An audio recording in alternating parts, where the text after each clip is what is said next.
सियावर रामचंद्र की जय। नमो भगवते वासुदेवाय। श्री सुखदेव जी बोले, हे राजन, जो भी प्राणी मोक्ष प्राप्त करना चाहता है उसके लिए मैं जिस पुराण का वर्णन आपसे कर रहा हूँ उसका नाम सुख सागर है। इसके ज्ञान से प्राणी मुक्त हो जाता है।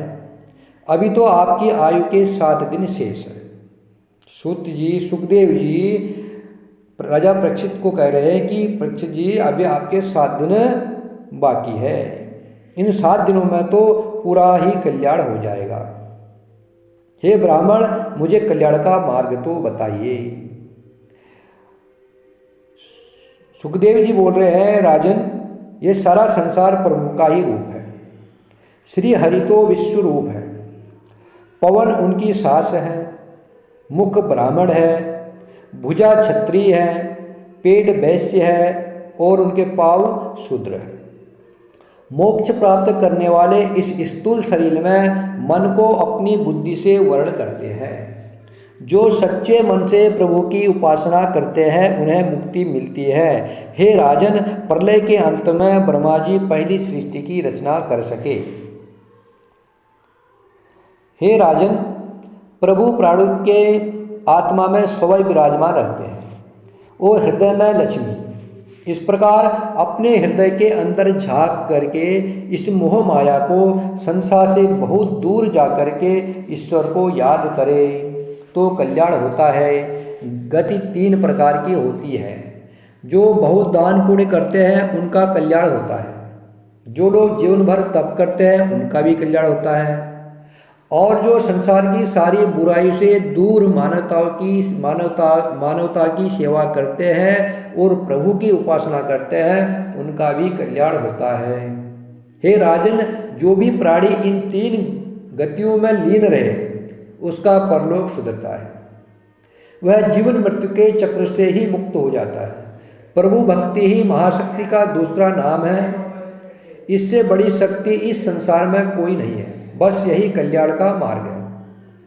हे राजन, जो प्रश्न आपने हमसे किया है यही नारद जी ने ब्रह्मा जी से किया था तथा ब्रह्मा जी ने उत्तर दिया था कि हे बेटे, तुमने जो मुझसे प्रश्न पूछा है उसका उत्तर ध्यान से सुनो। तुम मुझे जो ईश्वर कहते हो वह सत्य है, क्योंकि जिससे यह मेरा प्रभाव है मुझसे परे उस परमात्मा को न जानकर तुम ऐसा कहते हो। तुम मुझे ईश्वर कह रहे हो सत्य है, क्योंकि तुम मेरे से परे जो परमात्मा है जिसके प्रभाव से ये मैं ब्रह्मा बना हूँ तुम उसे नहीं जानते हो। मैं ही संसार का सबसे बड़ा प्रकाश हूँ। मैं इस संसार का रचिता हूँ। मैं ही जीवन हूँ, मैं ही मृत्यु हूँ, मैं ही कर्ता हूँ, मैं ही कर्म हूँ। जो मुझ पर विश्वास करता है, मेरी उपासना करता है, मैं उसका कल्याण करता हूँ।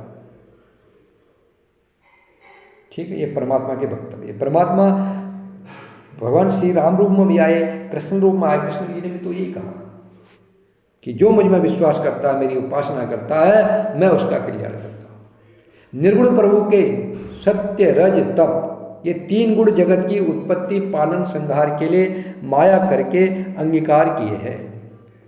भगवान ने माया करके 3 गुणों से ये संसार बनाया, सत्य से, रज से और तप से। वहाँ 5 महाभूत देवता हैं और इंद्रियों के गुण आध्यात्म अधिभूत इसमें समता उत्पन्न करा करके वस्तु से नित्य मुक्त आत्मा को जन्म मरण रूप बंधन में फंसाते हैं। जब आकाश विकार की प्राप्ति हुई तब उसमें से गुण वाली वायु प्रकट हुई। उस वायु का गुण भी शब्द है। जब वायु विकार प्राप्त हुई उस वायु का गुण भी शब्द है। रूप, स्पर्श आदि गुण जल में है। विकार को प्राप्त हुए जल में से धरती पैदा हुई है। जो उसके मन से चंद्रमा, दिशा, वायु, वरुण, अश्विनी कुमार, अग्नि, इंद्र, भूपेंद्र, मित्र, ब्रह्मा, यह 10 देवता प्रकट हुए। ये 10 देवता है, ये सब उसी विकार से प्रकट हुए हैं। फिर इंद्रिया 5 महाभूत गुण न मिलने के कारण रचने में समर्थ नहीं हुए। तब भगवान की शक्ति से प्रेरित सबके एक स्वर मिलकर के सत्य असत्य को ले दोनों प्रकार की स्थूल सृष्टि की रचना की। सत्य और असत्य दोनों को लेकर के स्थूल सृष्टि की रचना की है।